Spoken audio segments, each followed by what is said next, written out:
Olha, vamos lá, vamos mais uma vez começar aqui, né? Tudo meio resumido, né? Mas temos aqui que correr contra o tempo, diz assim, né? Agora nós vamos falar um pouco sobre os gregos, né? Os gregos surgiram no cristianismo, os povos que habitavam as regiões do mar Mediterrâneo tinham sido profundamente influenciadas pelos espíritos do povo grego, né? As colônias gregas e algumas com centenas de anos foram sendo edificadas ao longo das costas do Mediterrâneo. Né? Com o seu comércio, os gregos atingiram os lugares mais distantes, né? Espalhando assim a sua influência, acentuando os mais importantes países e principais cidades do mundo de então. É, Tão marcante foi a influência desse povo que os historiadores chamam de grego-romanos, né? Este mundo antigo. É que Roma governava politicamente, enquanto que a mentalidade dos povos desses impérios tinha sido moldada fundamentalmente pelos gregos, né? Os gregos exerciam tríplice influência sobre o mundo de então, através de suas filosofias, de a, do brilhantismo dos seus pensadores, né, e da universidade e da sua língua, né, universalização da sua língua. Louvado seja Deus, saiu. Os gregos exerceram tríplice influência sobre o mundo de então, através dos seus filósofos, do brilhantismo dos seus pensamentos e da universalização da sua língua. A influência dos filósofos gregos. Muitos séculos antes, né, da era cristã, os gregos já possuíam vida intelectuais mais vitoriosas e mais vantajosas do que qualquer outro povo do mundo antigo. Né? Problemas sobre os quais os demais homens, com um pouco, não cogitavam, né? Como é, por exemplo, a origem, né, o significado do mundo, a existência de Deus e do homem, o bem e o mal, enfim, tudo quanto relacionava, né, com as pesquisas, né, da filosofia. Tudo quanto se relacionava com as pesquisas da filosofia tinha um especial funcionamento para os gregos e foi o objetivo de meditação dos seus filósofos.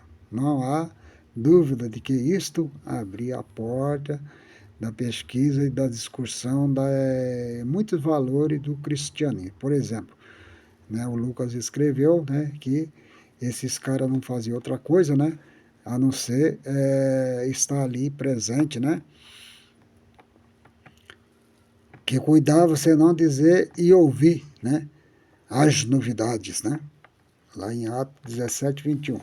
Era um povo educado para descobertas de braços abertos, né, para receber coisas novas, novas revelações, novos conceitos nas mais diferentes áreas da vida, né? Então os gregos levaram o povo a pensar e a influência do povo foram exatamente através do mundo antigo, aprofundando, né, o pensamento dos homens nas ideias e pesquisas, né, relacionadas com a grande pergunta da vida. Esse tipo de curiosidade intelectual e esta prontidão de raciocínio prevalecia nos principais centros grego-romanos, lugares esses mais tarde alcançados pelos bandeirantes do cristianismo. Assim, os povos desses lugares estavam dispostos a receber a nova religião do que estaria se não fosse a influência grega. Por exemplo, bastou que Paulo chegasse, né, na cidade de Atenas e pregar o evangelho para que esta notícia logo de imediato se espalhasse por toda a cidade. Todos os intelectuais da cidade, tudo vieram correndo, já vieram de imediato ali saber que tipo de nova essa que estava sendo anunciada, né? Então eles também têm como principal legado, né, a língua, né, dos gregos, que foi universalizada na época, né? que deixou inestimável contribuição ao preparo do mundo para o advento do cristianismo, dizendo na língua em que o evangelho seria pregado, né, ao gênero humano pela primeira vez. Já nos dias de Jesus, né, a língua mais falada nos países ficava ao largo do margem do Mar Mediterrâneo, na região onde ficava a Palestina, era o dialeto grego conhecido por koiné, o dialeto comum, que qualquer pessoa que falasse esse dialeto em língua grega era entendido em todo o vastidão do Império Romano. Seja, né? Glória a Jesus. Então aqui agora nós vamos ver aqui um pouquinho os judeus, né? Os judeus, né, constituíram o povo da qual Deus indicou para mordomos, né, da verdadeira religião e a revelação divina. A missão a eles, né, dada foi a de receber de Deus uma revelação especial a respeito do próprio Deus e da sua soberana vontade, assenorando-se dos ensino de Jeová. À medida que ia recebendo uma nova revelação progressiva, preservara tais ensinos na sua pureza e integridade, né? De modo que, cumprindo-se a plenitude dos tempos, eles, os judeus, se constituíram em uma bênção singular para todos os povos do mundo, né? O berço do cristianismo. A história distingue que os judeus, como aqueles que prepararam o berço do cristianismo, como tal, fizeram os preparativos para o seu nascimento e o alimentaram na sua infância, preparando antecipadamente a vida religiosa em que fora instruído Jesus e os primeiros discípulos, inclusive os apóstolos e os primeiros missionários da fé cristã. Em qualquer lugar do mundo onde o cristianismo chegasse, ele se impunha pela vida pura e viril, né, de seus adeptos em uma vida tão pura e forte como existia entre as melhores representantes da religião judaica, possuindo duas características essenciais, né? A evidência e a mais alta concepção de Deus conhecida, né, entre os homens, como resultado do que o Antigo Testamento os ensinava. Realçava o mais alto ideal de vida moral que se conhecia, resultante desse sublime concepção de Deus. Humanamente falando, é impossível ver como a vida e os ensinos de Jesus pudessem ter emanado da vida religiosa de qualquer outro povo, a não ser a dos judeus, né? Louvado seja Deus, né? Então nós vemos aqui que os judeus, eles foram um dos povos principais, né? Porque no momento que Deus chamou Abraão para formar essa nação, formar esse povo especial, zeloso de boas obras, diz a palavra do Senhor, né? Eis que vocês são para mim uma propriedade peculiar e particular, são minha, eu que escolhi vocês para mim. E eu escolhi vocês não porque vocês fossem maior do que as nações da terra, porque houvesse, né? Não, pelo contrário, na época de Israel, Israel era pequenininho, né? Ali entre as demais nações ali, nós vemos, por exemplo, quando se juntava para guerrear, o número de soldados que vinha lá da outra parte, lá dos assírios, né, dos sírios, né, que vinha contra a cidade de Israel, diz que vinha numa multidão que cobria a terra, né, de tanta gente que era, tanto soldado, tanta, né, era milhões de milhões, milhares de soldados que vinham ali para guerrear, né. Israel também, né, se destacou durante o período, né, que nós vemos aí durante o reinado do rei Salomão, né? Salomão, que realmente foi um dos períodos de maior progresso, né, do reinado de Israel, e durante o período também do rei Davi, né? Os períodos de maior prosperidade dos israelitas, né? Durante esses dois reis, né? Então chegou-se uma vez a contar, sabe quanto os soldados de Israel? De 20 anos para cima, quer dizer, eles eram de 20 anos para cima que foram contados, né, que servia, que pegava na espada, pegava na arma para ir à guerra, 1.500.000 soldados de Israel. Pensa o que é isso aí? 1.500.000 soldados, né? É um exército que nem o Brasil aqui, o nosso Brasil hoje, com todo esse território imenso que nós temos aqui, diz que o soldado brasileiro é 340.000 soldados, né? 340.000. O exército aí, juntando as forças, marinha, exército e aeronáutica, né? Todo isso aí dá 340.000. Israel, lá na época, lá desse reinado do Império lá de Salomão, lá de Davi, foi contado lá 1,5 milhão. 1.500.000 soldados que tinham o exército só de Israel, né? Pra você ter uma ideia. Agora por aí você tira uma ideia de quanto também que era a população de Israel, né? Israelita na época lá, que a Bíblia nos fala que quando Davi quis contar, né, o povo lá e o profeta, por que o Senhor quer fazer isso? Pois é que o Senhor tem quadruplicado, quintuplicado, né, a vossa nação aqui tem aumentado, né, toda a terra ali da Palestina, ali aqueles países todo que hoje em dia em volta de Israel, naquela época era tudo Israel ali, tudo era os descendentes ali das 12 tribos ali que habitavam naquelas regiões, né? Que só foram famílias que cresceram, né? Nós vemos aquelas famílias lá, das tribos lá, que era contado ali, da tribo de Judá, de Benjamim, Naftali, Zebulão, né?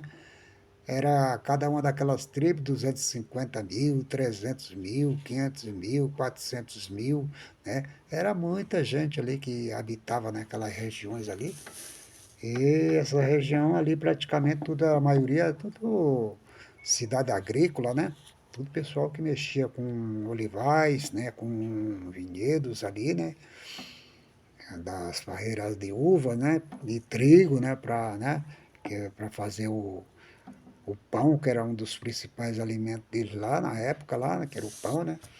E também da criação de animais ali, né? Que eles criavam muito gado, muita ovelha aí, as fazendas deles lá, nossa, o rei Salomão, o rei Josias, né, por exemplo, é um dos reis que tinha umas fazendas lá que era coisa de Deus, né, como diz a história, é muito gado, muitas ovelhas que eles tinham lá de coisa lá que eles doavam lá para fazer esse sacrifício lá, igual, por exemplo, quando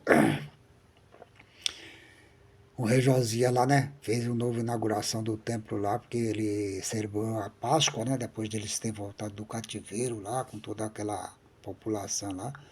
Foi a maior festa de Jerusalém ali, que eu tenho anotado ali, que eu até passei para vocês outro dia aí, tem um vídeo falando a respeito disso, né? Mas então é isso aí. Então os judeus, né, por ser essa nação que tinha sido escolhida, né, como povo santo, povo, uma propriedade particular, né, como hoje mesmo eu escrevi aí umas postagens aí a respeito, né, de Israel, Deus falando assim para eles que não adiantava nada eles quererem dizer, Deus não vai dar não, negativo, eu vou erguer o meu braço, erguer a minha mão estendida e com indignação, né?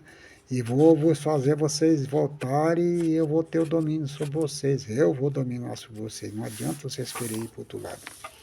E é assim que Deus faz conosco, faz com os crentes, faz com as pessoas aí, né? A pessoa às vezes tenta fazer igual o Jonas, né? Recebe uma missão e tenta se esquivar, se esconder, para não cumprir aquilo que Deus determinou que ele fizesse, né? Que é para pregar a palavra, para fazer a missão da parte de Deus, e as pessoas fogem da presença de Deus, né? E não querem cumprir a missão. Então, nós vendo esse tipo de coisa aí, os judeus foram esse pessoal que havia de trazer, né, a salvação aos demais povos do mundo, né? Porque se não fosse eles, por exemplo, agora tem uma coisa aí, né? Que a gente sempre gosta de salientar isso aí, que é a salvação dos gentios. Deus, como tinha um plano de salvação para toda a humanidade, né? Porque toda a humanidade estava caída, né? Estava jogada ali no labirinto, né, das trevas, né? Por causa do pecado de Adão. Então, Deus foi obrigado a pegar e enviar seu próprio filho, né, para poder dar uma salvação, né, a humanidade inteira que estava ali perdida, né? Glórias a Deus por isso.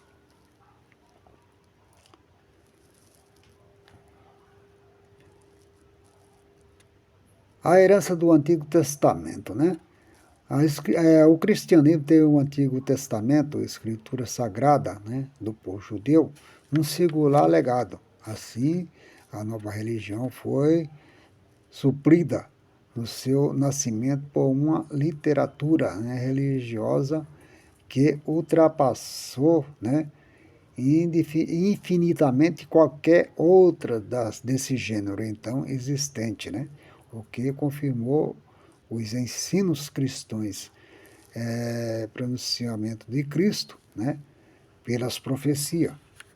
Antes de escrever seus próprios livros, o cristianismo, né, encontrou inspirações no Antigo Testamento, né? Jesus mesmo fez caos, né, e o uso constante dessas escrituras, né, para expressar para as pessoas, né, o conhecimento, ou que seja, aquilo que tinha sido prometido por Deus, né, através dos profetas, né, de Moisés da lei e também através dos profetas, né, e também lá dos Salmos de Davi.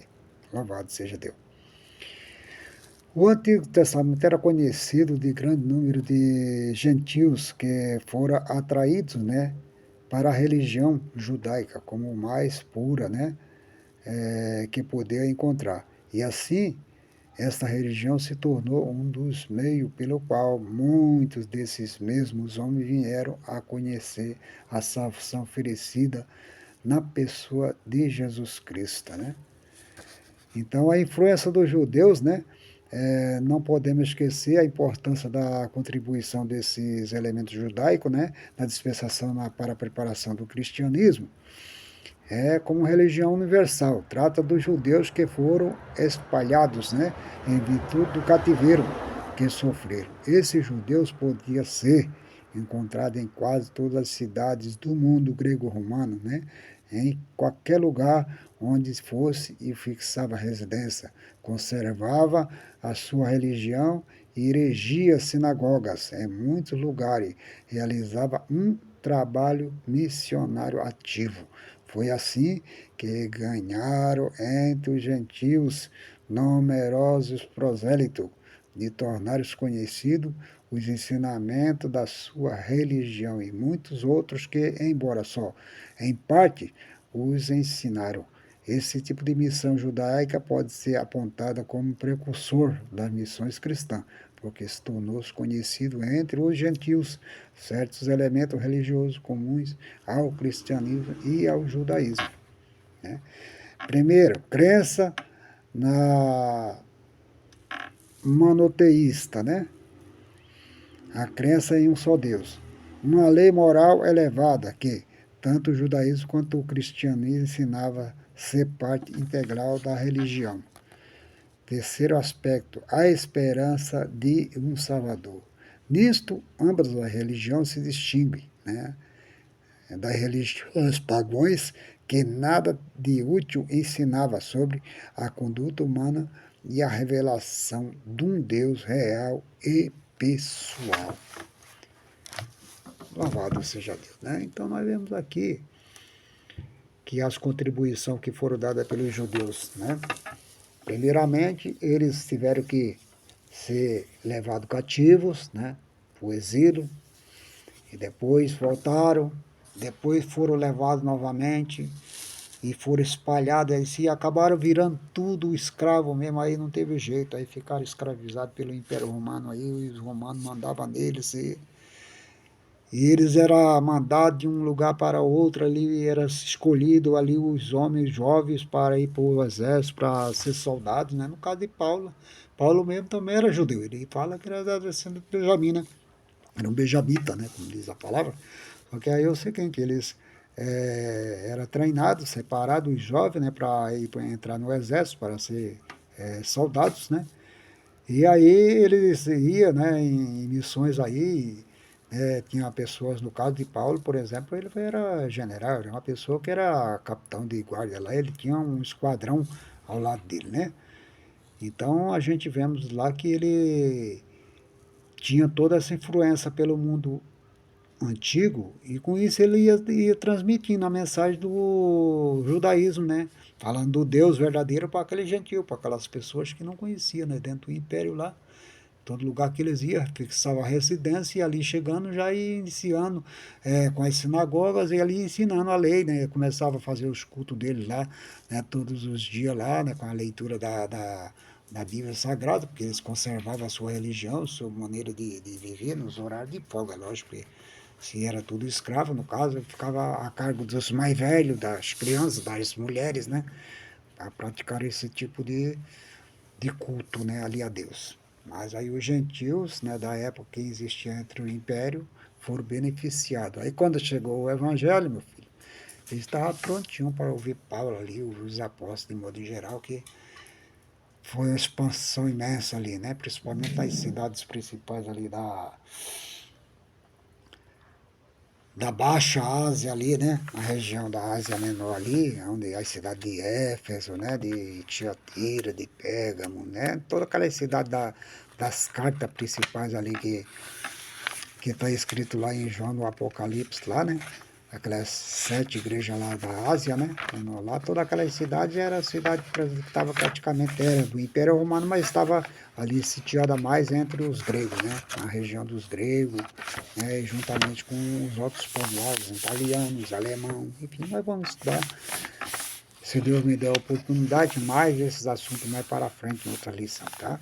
Então, por enquanto, fica aqui essa contribuição desses 3 grandes povos, né, para a vinda do Senhor Jesus Cristo, que é uma parte a destacar, que o Senhor Jesus veio, como diz lá em Gálatas, número 4:4, na plenitude do tempo. Deus enviou seu Filho no tempo certinho, em que o mundo estava preparado para recebê-lo e que tivesse êxito de 100%, de que realmente a obra redentora de Deus ia dar certo. E deu certo, né? Louvado seja Deus. E isso nos traz esse grande benefício no dia de hoje, né? Estamos aqui anunciando essas boas novas, né? Louvado seja o nome de Jesus, tá? Nessa noite, Deus te abençoa, em nome do Senhor Jesus. Amém.